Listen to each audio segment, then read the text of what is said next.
자, 정치 고수다. 오늘은 홍익표 전 더불어민주당 의원과 이야기 나눠보겠습니다. 어서 오십시오. 네, 반갑습니다. 반갑습니다.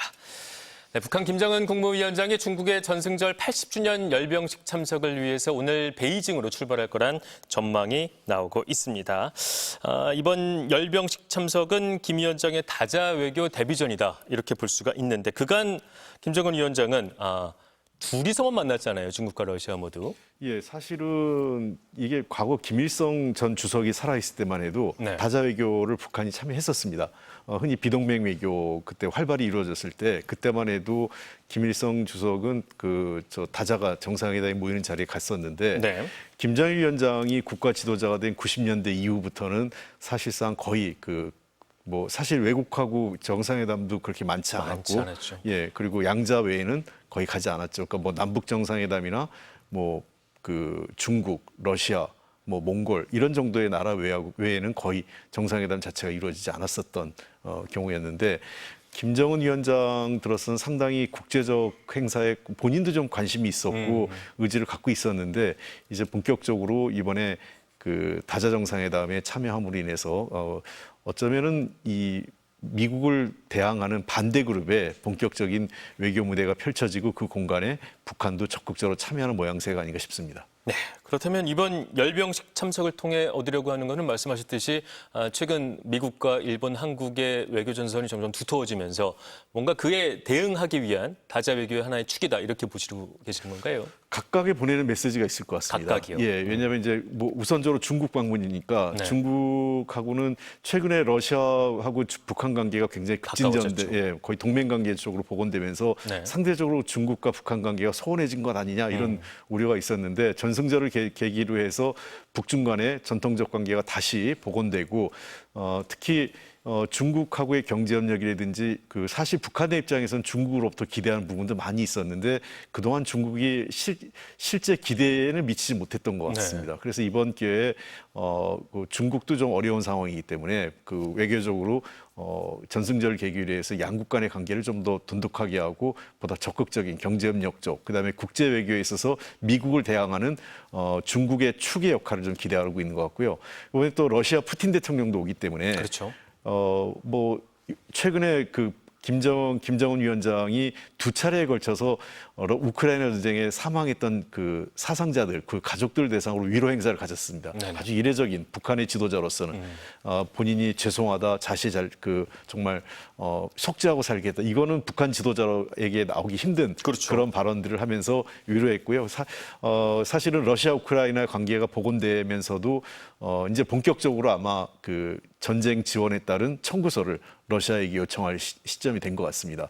아울러서 한국과 미국 쪽에 대해서는 한미일 삼각협력, 안보협력이 고체화됨으로 인해서 네. 그에 상응하는 말씀하신 대로 북중러 삼각동맹의 그렇죠. 관계가 보다 구체화되고 이게 단순히 군사적인 문제를 넘어서서 일종의 세계를 바라보는 관점 그리고 어떤 북한의 입장에서 국가 발전 전략이 과거에는 서울을 거쳐서 워싱턴을 목표로 했다면 이제는 북한은 서울을 거쳐서 워싱턴에 가기보다는 베이징과 모스크바를 통해서 자신들이 원하는 국가 발전 전략을 충분히 확보할 수 있다 이렇게 보고 있기 때문에 사실은 최근에 두 국가론으로 제기되는 것처럼 남북 관계 또는 우리가 기대하는 것만큼 북미 관계의 급진전이나 어떤 북한이 적극적으로 호응할지에 대해서는 상당히 비관적인 전망이 많이 나오고 있습니다.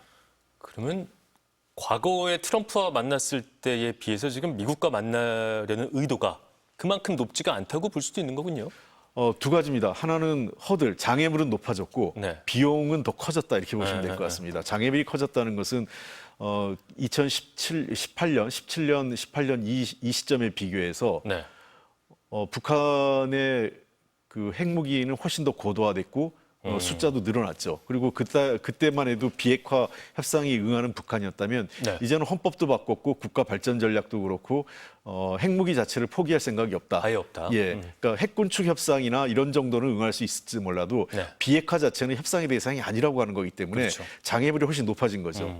그리고 비용이 커졌다는 얘기는 결국은 늘어난 숫자만큼 핵무기, 그다음에 강화된 핵전력 그렇기 때문에 우리가 생각하는 어떤 핵 안정성, 그다음에 핵 군축, 그다음에 핵 전력의 동결 뭐 비핵화는 둘째치고라도 네. 그런데 가려고 우리가 생각하는 어떤 일정 수준의 목표를 얻으려면 한국과 미국을 비롯한 소위 서방 세계에 관련된 그 국제사회가 부담해야 될 비용 이거는 훨씬 더 커졌죠.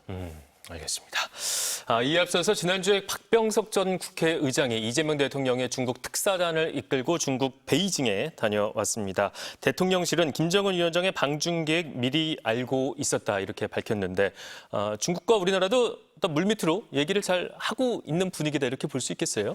그렇습니다. 아무래도 중국 정부 입장에서는 윤석열 정부에 비해서는 이재명 정부와 민주당 정부가 훨씬 더 중국 쪽에 대해서는 우호적인, 호의적인 입장을 갖고 있기 때문에 굳이 한국을 적대적인 관계로 돌릴 생각은 없는 거죠. 뭐 한국이 적대적인 입장을 취하기 전에는요. 네. 그리고 이번에 김정은 위원장의 방중의 특징 중에 하나는 다자회담도 오는 거지만 과거에는 국경선을 넘어서 돌아갈 때까지 확인되기가 어려웠거든요. 일정 자체를 확인하지 않았는데 요번에는 국경을 넘어오기도 전에 일정을 공개했다는 측면에서 그렇죠.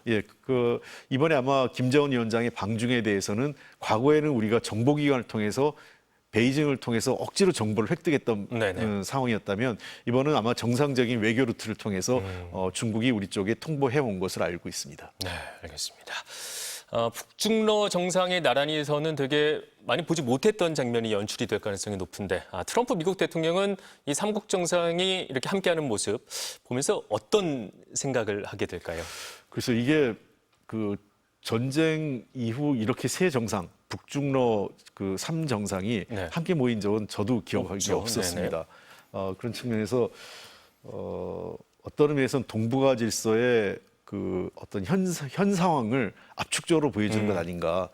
이미 한미일 정상회담은 여러 차례 함께 했었던 적이 있었지 않습니까? 그리고 이번에 그 대통령께서 미국 가고 일본을 먼저 들렀다가 미국을 가면서 삼국 간의 안보 협력, 그러니까 한미 간에는 군사 동맹 관계고 한일 간에는 군사 협력, 그렇죠. 그 안보 협력 관계를 유지하면서 중국 또는 그 직접적인 건 사실은 북한의 핵 위협이지만 보다 멀리 보면 동북아 지역에서의 늘어나는 중국의 어떤 군사력에 대응하는 그 소위 서방 세계의 한중일 협력이 필요했다면 그러한 것을 돌파하기 위한 또 다른 그 상대의 축으로서 나타난 것이 바로 북중러 삼각동맹이라고 생각을 합니다.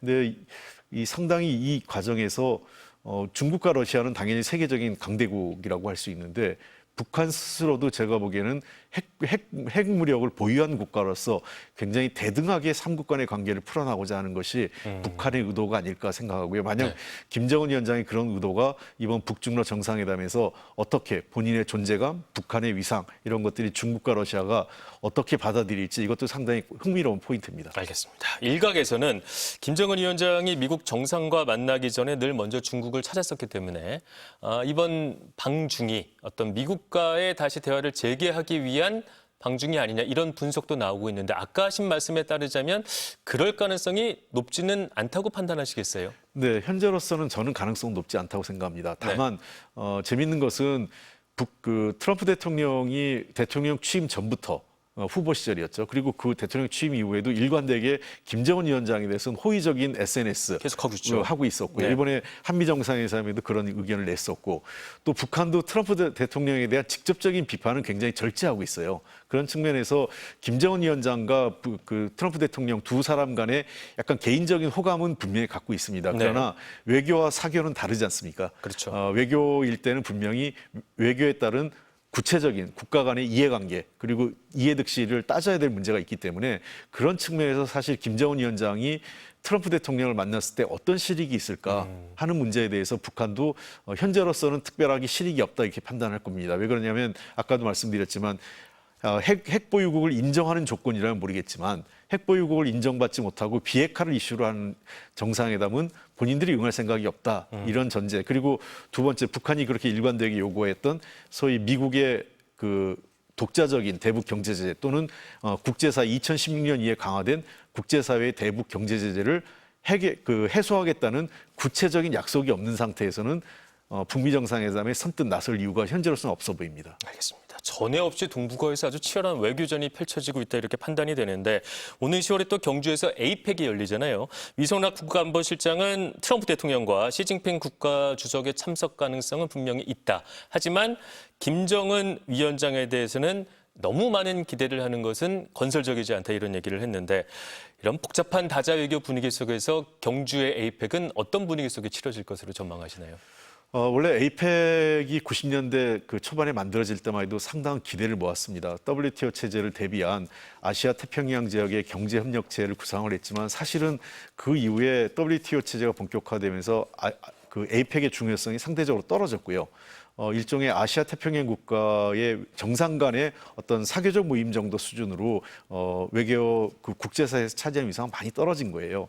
그럼에도 불구하고 정상들, 아시아 태평양 지역의 정상들이 함께 모일 수 있다는 점, 특히 이 아태지역 에이펙 정상회담의 특징은 G7이나 G20 같은 경우는 서방 국가들 중심이지만 네. 아태지역의 특성은 소위 서방 국가 외에도 비서방 국가들 지도자도 다 함께 참석할 수 있지 않습니까? 대표적으로 중국이나 러시아 등도 뭐 러시아는 지금 우크라이나 전쟁 때문에 참여하기가 쉽지 않지만 과거에는 네. 참여를 했었고요. 그리고 기타 이 남미 지역까지 참여하는 광범위한 그 국가들이 오기 때문에 이 아시아 태평양 지역의 정상들의 모임은 단순히 서방이나 또는 미국을 중심으로 한 국가 또 반미 전선 이걸 넘어서는 모임이라기 때문에 다시 저는 트럼프 대통령 시대 일방주의 미국을 대응하는 새로운 국제사회의 어떤 정상회담의 또 다른 협력체로서 에이펙의 중요성은 다시 커질 수 있다. 이런 측면에서 이번 경주 에이펙 회담은 한국에서 이루어지고 또 시진핑 대통령과 트럼프 대통령이 온다면 그 자체로도 왜냐하면 양국 정상의 첫 번째 만남이 한국 경주에서 이루어진 거기 때문에 그렇습니다. 네, 알겠습니다. 외교 얘기는 여기까지 해보도록 하고 이제 국내 정치 얘기를 나눠보도록 하겠습니다. 국회가 오늘 정기국회 개회식을 가졌고 앞서도 저희가 얘기를 좀 했었는데 일단 복장 논란이 좀 있었고요.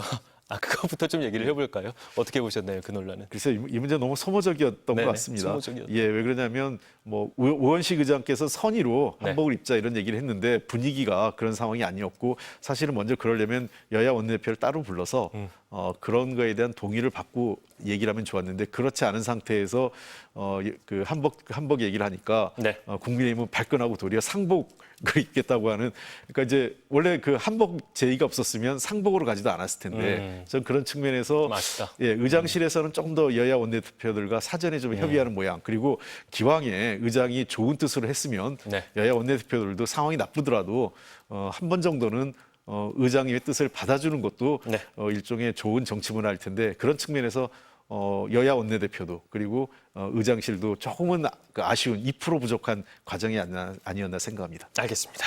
가장 핫한 이슈는 역시 검찰개혁 관련해서입니다. 중대범죄수사청을 법무부 산하에 두느냐, 행안부 산하에 두느냐 두 가지의 논쟁이 펼쳐지고 있는데 의원님은 어느 쪽으로 가는 게 더 적합한 개혁의 방안이라고 생각하시는지요? 글쎄요, 행안부로 가는 게 맞느냐 없더냐는 모르겠지만 일단 법무부에 두는 것은 그 자체로서는 그렇게 썩 바람직한 것 같지는 않습니다. 네. 왜 그러냐면 수사기소 분리의 큰 틀에서는 그건 단순히 검찰이 가지고 있는 수사기소를 분리하는 걸 넘어서서 두 개의 기관이 상호 견제와 균형을 하겠다는 거기 때문에 법무부에다가 그걸 다시 두 개로 쪼개서 놔두는 것 자체는 인적 교류도 왕래도 빈번하고 그런 측면에서 저는 법무부에 두는 것은 수사기소 분리라는 큰 틀에 검찰개혁 틀에서는 맞지 않는다 이렇게 보고요. 대의와 맞지 않는다. 예, 다만 네. 정성호 법무부 장관의 지적도 맞습니다. 왜냐하면 동일하게 네. 검찰에 우리가 법무부에다가 수사와 기소를 하는 기관을 동시에 둘 수 없는 것처럼 지금 소위 얘기해서 국수본, 경찰 그리고 이제 새로 신설되는 중수청까지 행안부에 다 뒀을 경우에 또 다른 문제도 역시 발생할 수 있거든요. 너무나 많은 권한이 집중된다는 문제가 그렇습니다. 생기니까요. 그러니까 1차 수사 개안이 모두 행안부에 집중되기 때문에 네. 특히나 이 경우에는 그 권력기관, 수사 권력기관에 대한 민주적 통제에 대한 약간 문제가 생길 수도 있습니다. 그리고 정권이 바뀌었을 때의 문제도 생길 수 있지 예, 않겠습니까? 어떤 정권이 들어서냐에 네. 따라 또 행안부 장관의 어떤 성격에 따라 그리고 과거에 우리가 이런 치안본부 시절에 경찰의 전횡을 봤단 말이에요. 물론 네네. 그 1980년대, 90년대 경찰과 지금 물론 많이 2025년 다르지만. 경찰은 뭐 네. 전혀 다르고 민주화됐지만 어쨌든 민주주의는 최악의 상황을 염두에 두고 그렇죠. 그것을 막을 수 있는 제도를 구성하는 것이 민주주의의 기본 논리라고 생각합니다. 알겠습니다. 이와 관련해서 이재명 대통령은 토론하라 이런 얘기를 했고 또 당에서는 전광석화처럼 해결해야 된다 했다가 지금은 이견이 없다라는 식으로 봉합을 했는데 봉합이 된 걸로 보십니까? 아니면 아직은 좀 더 갈 길이 있다고 보십니까? 일단은 봉합이 된 거죠. 일단은 됐다. 일단은 됐는데 봉합 자체가 의미 있는 건 아니지 않습니까? 네. 결국 그 검찰 개혁이라는 것은 큰 틀에서 검찰의 권력을 해체하는 것도 첫 번째지만 더 나가서 중요한 것은 그 개혁이 국민의 편익으로 이어질 수 있는 그리고 미래의 우리 사회에 도움이 될 수 있는 것으로 가야 된다는 측면에서 대통령께서 토론하자 하는 것은 저는 의미가 있다고 생각을 해요. 우리 사회가 토론 문화에 굉장히 약하고 그렇죠. 대통령이 지시해서 또는 뭐 일방적으로 끌고 가는 모양이 아니라 대통령께서 토론하자. 내가 토론을 직접 주재할 수 주재하겠다. 있다. 이런 얘기까지 흘러나왔지 않습니까? 저는 토론을 통해서 저는 여당 내 이견과 어떤 그 마찰, 갈등 이걸 두려워할 필요는 없다고 생각해요. 이견과 갈등, 마찰은 너무나 당연히 있어야 되고 정치 집단 내 같은 그 정당 내에서도 또 여권 내에서도 실명으로 공격하지 마라. 그거는 어떻습니까? 그건 제가 그 뒤에 얘기하는데 저는 진짜 여권의 실력은 이견과 갈등을 조정하고 그렇죠. 통합한 안을 만들어내는 게 진짜 실력이라는 측면에서 네. 저는 대통령의 뜻에 공감하고 있고요. 그리고 두 번째는 그 임은정 그 검사장의 문제인데 네. 그 예컨대 그런 방식은 아니라고 생각해요. 임은정 검찰 개혁의 방안에 대해서 저도 상당히 공감하고 그동안 임은정 검사장이 많은 애를 써온 것도 사실입니다. 근데 네. 좋은 뜻의 검찰 개혁 그날 토론장에 상당히 많은 검찰 개혁안을 얘기를 했어요.